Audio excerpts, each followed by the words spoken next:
दर्शकों नमस्कार, स्वागत है आपका 25 खबर पालघर में।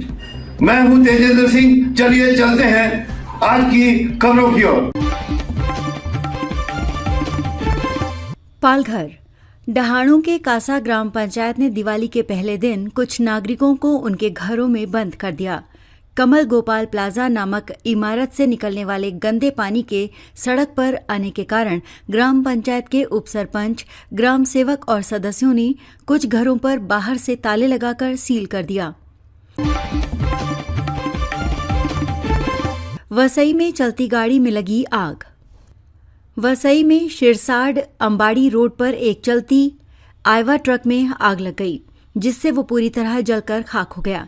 ट्रक के चालक ने धुआं देखकर गाड़ी रोक दी और नीचे उतरकर अपनी जान बचाई।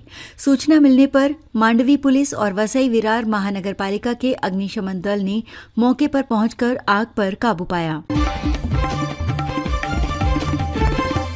वसई के जूचंद्र गांव में कलाकारों ने सामाजिक संदेश देने वाली आकर्षक रंगोलियां बनाई है। इस दीपोत्सव के अवसर पर जूचंद्र के कर्मवीर भाऊराव पाटिल विद्यालय में ये रंगोलियां प्रदर्शित की गई हैं। ये प्रदर्शनी रविवार तक दर्शकों के लिए खुली रहेगी, जिसमें बड़ी संख्या में लोग जुट रहे हैं। कलाकारों ने अहमदाबाद विमान दुर्घटना, ऑपरेशन सिंदूर और मराठी भाषा के महत्व जैसे ज्वलंत विषयों पर रंगोलियां बनाई हैं। जूचंद्र गांव के कलाकारों की कला का देश और विदेश में भी बोलबाला है।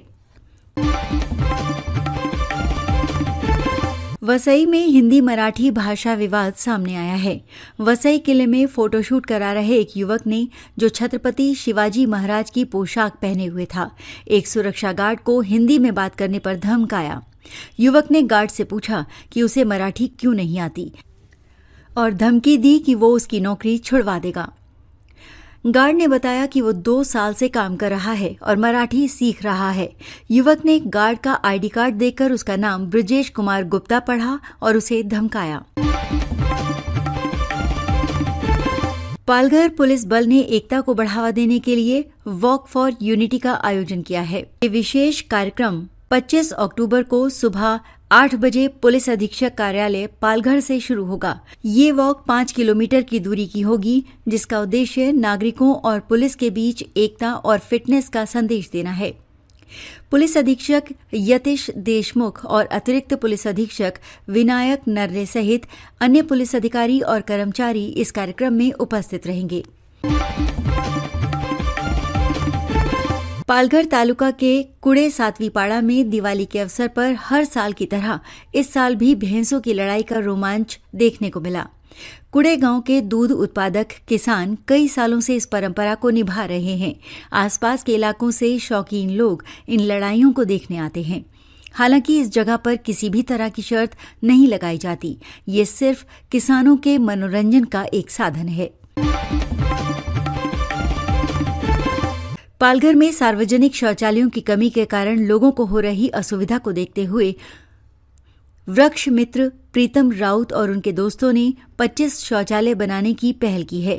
उन्होंने पालघर नगर परिषद को एक पत्र सौंपकर शौचालय निर्माण के लिए जगह उपलब्ध कराने का अनुरोध किया है, जिसके निर्माण का खर्च वो स्वयं उठाएंगे।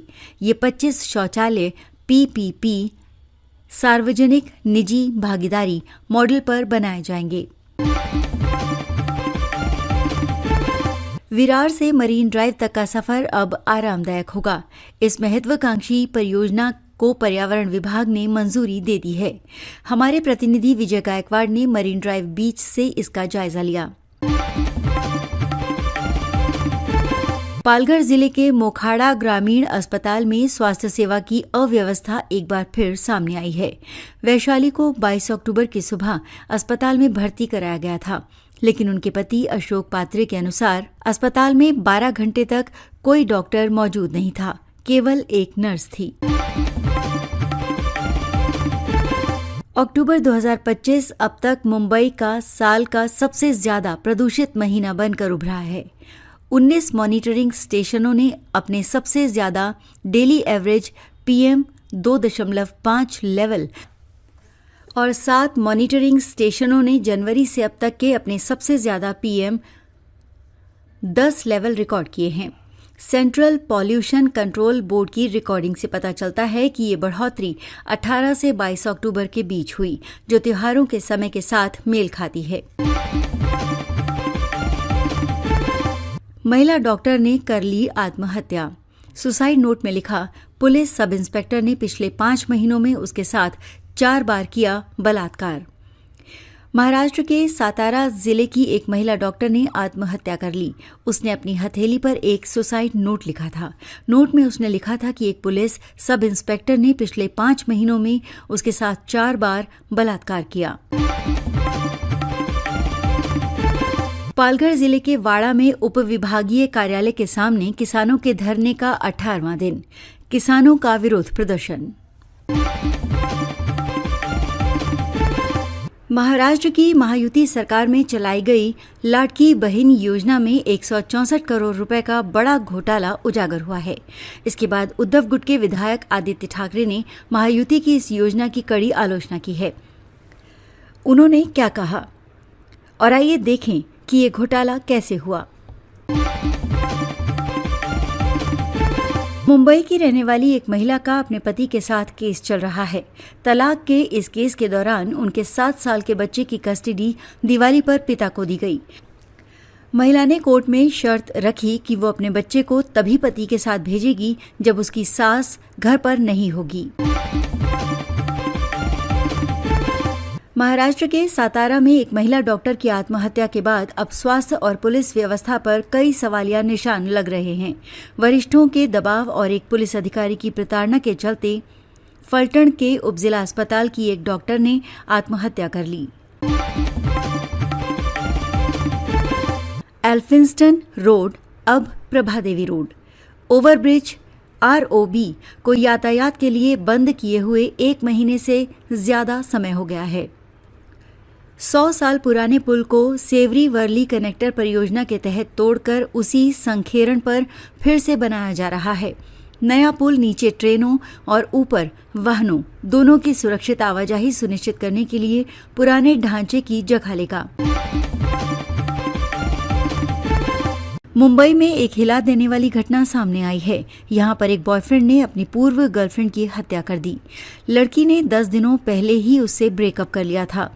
लड़का कोई काम नहीं करता था। उसने लड़की को मारने के बाद खुद का गला भी काट लिया।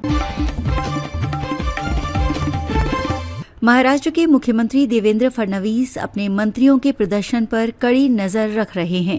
गुजरात मॉडल महाराष्ट्र में लागू हो सकता है।